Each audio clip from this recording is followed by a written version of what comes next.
sejahtera, selamat berjumpa kembali bersama Miss Irma tentunya dalam pelajaran kimia. Nah, dalam minggu ini kita akan melanjutkan materi kita. Minggu lalu kita sudah pahami bersama-sama tentang bagaimana konfigurasi menurut Niels Bohr. Nah, untuk topik hari ini kita akan pelajari tentang model atom mekanika kuantum dan bagaimana 4 bilangan kuantum serta konfigurasi versi mekanika kuantum. Ada perbaikan yang dilakukan para ilmuwan sehingga tercetuslah dan terbentuklah versi model atom yang terbaru dan sampai sekarang digunakan. Sebagai acuan untuk pembelajaran hari ini, silakan buka textbook kimia kalian halaman 48 sampai 54. Nah, bagaimana sebenarnya perkembangan terkini tentang mekanika kuantum, 4 bilangan kuantum, dan juga konfigurasi versi mekanika kuantum? Mari kita saksikan bersama-sama penjelasannya. Teori atom mekanika kuantum, 4 bilangan kuantum, dan konfigurasi elektron. Teori atom modern atau kita sebut mekanika kuantum, kita bandingkan terhadap teori atom Niels Bohr bahwa Niels Bohr berhasil menjawab kelemahan Rutherford. Elektron tidak jatuh ke inti sebab elektron berada pada lintasan dengan tingkat energi tertentu yang sesuai dengan energi elektron tersebut sehingga bersifat stabil. Namun, tidak bisa menjelaskan spektrum yang lebih besar dari atom hidrogen. Seiring perkembangannya, diketahui bahwa gerakan elektron menyerupai gelombang sehingga posisinya tidak dapat ditemukan dengan pasti. Sehingga, melalui teori atom modern atau mekanika kuantum yang dilakukan oleh beberapa ilmuwan yaitu de Broglie, dualisme gelombang, elektron bukan hanya partikel tapi juga gelombang. Heisenberg, atas ketidakpastian kedudukan elektron tidak dapat ditentukan dengan pasti. Schrödinger, persamaan gelombang di mana lintasan elektron bukan berupa garis namun sebuah ruang. Oleh sebab itu, disimpulkan bahwa atom memiliki kulit dan setiap kulit memiliki subkulit. Lintasan elektron bukan garis lingkaran, tapi ruang. Pergerakan elektron dalam lintasan yang merupakan gelombang. Sisi elektron dalam atom tidak dapat ditentukan dengan pasti. Melalui teori atom tersebut, maka terbentuklah model atom seperti berikut. Itu ada inti di dalam dan ada awan elektron, di mana posisi elektron berada pada keadaan kebolehjadian. Nah, pengertian orbital melalui pemahaman kita sebelumnya yaitu Niels Bohr bahwa orbital merupakan jumlah kulit yang ditempati oleh elektron. Namun, setelah kita mempelajari mekanika kuantum, maka orbital bukan jumlah kulit, melainkan ruang tempat di mana elektron berpeluang ditemukan, sehingga dapat kita simpulkan bahwa orbital menurut Niels Bohr adalah salah. Yang betul adalah sesuai dengan yang disimpulkan melalui teori mekanika kuantum, ruang tempat di mana elektron berpeluang. Atau berdasarkan textbook kimia halaman 48 akan dibuka, di mana orbital diartikan sebagai tingkat energi dari suatu ruang yang mempunyai peluang terbesar atau kebolehjadian terbesar. 4 bilangan kuantum. 4 bilangan kuantum yang pertama, bilangan kuantum utama, bilangan kuantum magnetik, bilangan kuantum. Bilangan kuantum utama dimulkan dengan n kecil. Bilangan kuantum utama menyatakan kulit tempat elektron berlokasi, menentukan besarnya tingkat energi, dan mencirikan ukuran orbital. Sesuai dengan teori Niels Bohr, kita masih pakai acuannya, yaitu bilangan kuantum berdasarkan kulit. Buat bilangan kuantum utama, N1 di kulit, N2 di kulit L, N3 di kulit M, N4 di kulit N, dan seterusnya. Ini merupakan kulit yang kedua adalah bilangan kuantum azimut atau disebut momentum sudut dan dengan simbol L kecil. Mohon setiap simbol pada bilangan kuantum di ini menyatakan subkulit tempat elektron berlokasi. Nilainya 0, 1, 2, 3 sampai dengan N kurang 1. Dimulai dari 0 sampai N kurang 1. N1 kulit K di mana azimutnya L sama dengan 0, subkulitnya S. N2 kulit L, azimutnya L sama dengan 0, L sama dengan 1. Dari mana datangnya L sama dengan 0? Kita perhatikan bahwa menentukan azimut tadi adalah 0 sampai dengan N kurang 1. Karena nilai N-nya sama dengan 2, maka 2 kurang 1 sama dengan 1, sehingga L sama dengan 0, subkulitnya S. L sama dengan 1, subkulitnya. Demikian untuk N sama dengan 3 yang merupakan kulit M. 3 kurang 1 adalah 2, berarti maksimum azimutnya adalah 2. Mulai dari 0, 0, 1, 2. Dan subkulitnya adalah SPD. Kita lanjut N sama dengan 4. Kulit N. 4 kurang 1 sama dengan 3. Jadi maksimum azimutnya adalah 3. Sehingga 0, 1, 2, dan 3 merupakan nilai azimut dari N sama dengan 4 dengan subkulit S, P, D, dan F. Subkulit lambangkan SPDF diambil dari nama spek, yaitu S, P principal, D nukleus, F fundamental. Bisa dibaca pada textbook halaman 49. Bilangan kuantum magnetik yang ketiga. M kecil, mohon diingat M kecil. Letakkan orbital tempat elektron berlokasi. Nilainya adalah min L sampai dengan plus L. Ingat, ada tanda min L sampai dengan plus. Sebagai contoh, L sama dengan 0, maka magnetiknya sama dengan 0. Ini dimulai dari nilai min L sampai dengan plus L. Karena L-nya 0, maka magnetiknya 0. Nah, ini memiliki subkulit S. Dengan diagram orbital berarti kotak satu begini. Ini elektronnya ada 2. Ini adalah menyatakan jumlah elektron di dalam diagram orbital. Kemudian jika L sama dengan 1, maka magnetiknya adalah ingat min L sampai dengan plus L. Mulai dari min 1, 0, dan plus 1. Subkulit B ada 3 kotak ya, namun ini jangan dipisah ya, kotaknya tetap bersatu, ada 3 disatukan. Masing-masing orbital ini memiliki maksimum elektron 2, tanda panah ke atas dan tanda panah ke bawah. Kemudian L sama dengan 2, magnetiknya adalah 2 min 1, 0 plus 1, 2, sampai dengan plus L. Ini menempati subkulit. Sehingga dari magnetik ini kita dapat tahu bahwa diagram orbitalnya ada 5. Diagram orbitalnya ada 5 kotak. Nah, masing-masing orbital memiliki 2 elektron atau sepasang elektron. Kita totalkan jumlah elektronnya adalah 10. Di sini disampilkan diagram berdasarkan nilai magnetiknya. Orbital S, kotak 1, magnetiknya 0. Orbital P, ini 3 orbitalnya. 1, 0 plus 1. Orbital D, ini ada 5. Dimulai dari min 2, min 1, 0 plus 1 plus 2. Orbital F, ini ada 3. Dari min 3, min 2, min 1, 0, 1 plus 2. Nah, masing-masing ditempati oleh 2 elektron. Orbital S, elektron maksimum yang bisa menempatinya hanya 2. Pada orbital P, nya adalah 6. Orbital D, maksimumnya adalah 10. Orbital F, maksimumnya adalah 14. Berikutnya adalah bilangan kuantum spin, singkatnya atau lambangnya adalah S, L, menyatakan arah rotasi elektron. Nilainya plus setengah dan minus setengah.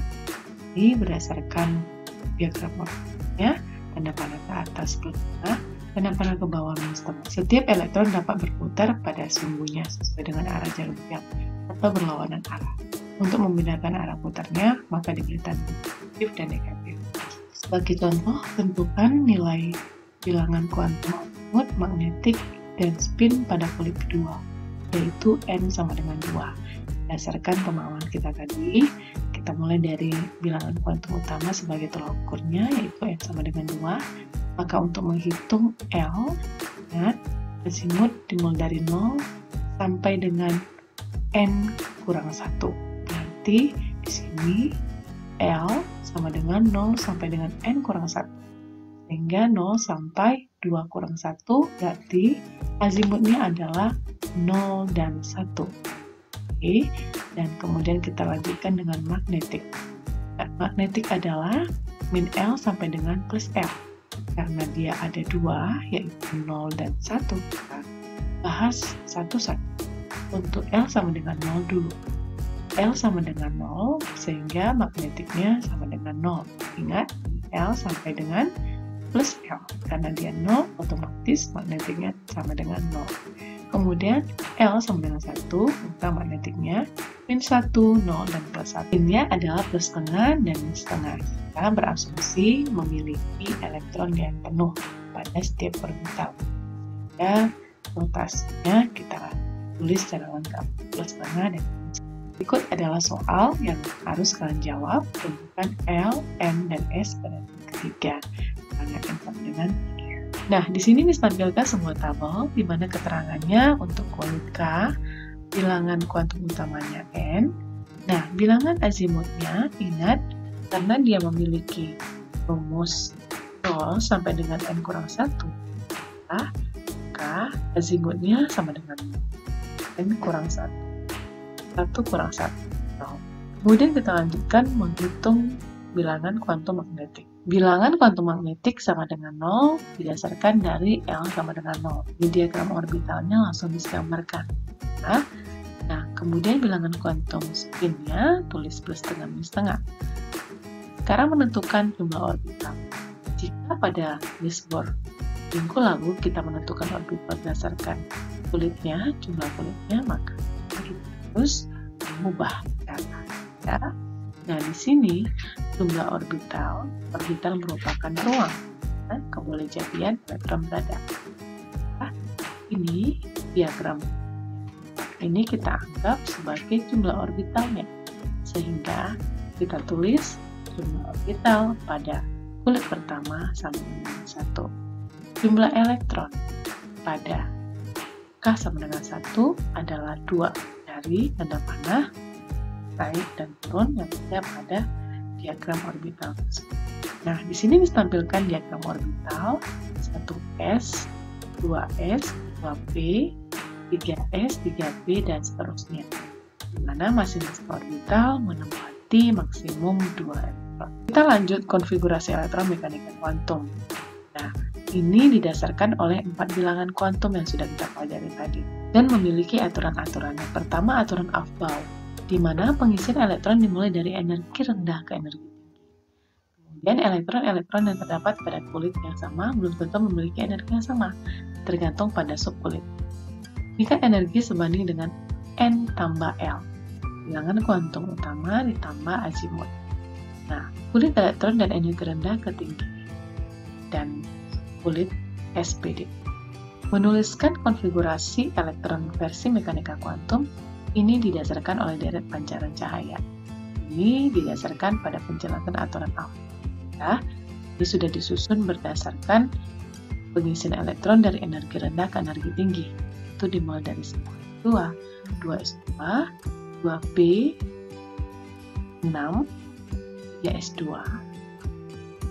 3p, 6, 4s2, 3d, 10, 4p6, 5s2, dan seterusnya. Jadi itu sudah disusun berdasarkan deret pancaran cahaya berdasarkan tingkat energi yang rendah ke tinggi. Ingat, tadi disampaikan ada 1s2, berarti 2 itu adalah elektron maksimum yang menempati subkulit. Urutan tingkat energi paling rendah ke paling tinggi. Ini berdasarkan pancaran ini sudah disurutkan secara deretan. Cara mudah untuk mengingat urutan konfigurasi menggunakan pola. Jadi, ingat polanya adalah SF, PSPS, DPS-DPS, DPS-FP.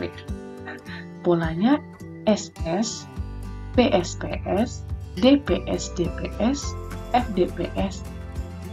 Ya, mudah untuk diingat. Tinggal kita ingat bahwa masing-masing subkulit memiliki batas elektron maksimumnya. Ingat, untuk subkulit S2, P6, D10, dan F14. Itu tadi berdasarkan bilangan kuantum magnetiknya yang sudah kita pelajari pada 4 bilangan kuantum. Nah, di sini perhatikan bahwa bilangan yang di depan menyatakan letak kulit. Sementara ini huruf adalah menyatakan subkulit dan pangkat ini menyatakan jumlah elektron. Aturan Hahn, pengisian pasangan elektron pada satu orbital dalam subkulit yang sama sekurang-kurangnya terisi 1 elektron. Nah, di sini contohnya karbon 6C, konfigurasinya ingat polanya dulu SS, Karena ini cuma elektronnya 6, maka kita tulis saja langsung 1s2, 2s2e, kemudian 2px1, 2py. Nanti kita tidak perlu menulis XY-nya. Ini berguna hanya ketika kita mau menggambarkan diagram orbitalnya, sehingga kita tahu penyebaran elektronnya. Ya. Nah, jadi bukan 1s2, 2s2, 2px pangkat 2, melainkan kita sebar satu-satu di setiap diagramnya atau orbital. Ya. Ini adalah diagram orbitalnya, ini adalah 1s2 tadi, kemudian 2s2. Nah, ini ada 3 orbital di sini. Masing-masingnya terisi 1 elektron dulu, jadi kita tidak bisa langsung penuhkan karena dia ada 2 elektron, berarti kita harus bagi satu-satu. Itu kemudian di-nya. Nah, tidak boleh ini di double, baru kedua dan ketiga kosong. Berikut contoh menyelesaikan berdasarkan konfigurasi mekanika kuantum. Berikut adalah contoh dalam menyelesaikan konfigurasi berdasarkan mekanika kuantum. Ada angka yang paling kecil yaitu 2 helium, ya. Kita tulis 1s2, ya, dimulai dari 1s2. Diagramnya berarti karena dia hanya kulit K, maka diagram orbitalnya 1. Kemudian 3 lithium, 1s2, 2s1. Sehingga kita gambarkan diagramnya. 1s2 ini dia memiliki maksimum elektron 2, kita penuhkan karena cuma 1, ya. Kemudian 2s1 berarti cuma 1, yaitu posisi panah yang ke atas. Ini menyatakan terdapat 1 elektron di dalamnya. Kemudian 11 natrium, kita susun lagi konfigurasinya. 1s2, 2s2, 2p6, 3s1. Ingat ya nak, pangkat ini menyatakan jumlah elektronnya, ya. Kemudian kita gambarkan diagram orbitalnya. 1s2, maksimumnya 2 elektron. Nah, di sini dipenuhkan oleh 6 elektron, dan yang terakhir adalah 1 elektron. Inilah penjelasan yang Miss bisa sampaikan tentang topik hari ini. Miss berharap kamu benar-benar dapat memahaminya dengan baik. Namun apabila masih ada bagian yang belum dipahami, silahkan diskusi via Edmodo atau via WA. Selanjutnya silahkan kerjakan latihan pada Edmodo dan mohon dikumpulkan tepat waktu. Minggu depan kita akan melanjutkan materi kita tentang penyimpangan konfigurasi elektron dan juga tentang konfigurasi ion. Terima kasih atas perhatiannya, tetap semangat belajar dan jaga kesehatan. Sampai berjumpa di minggu depan. Bye!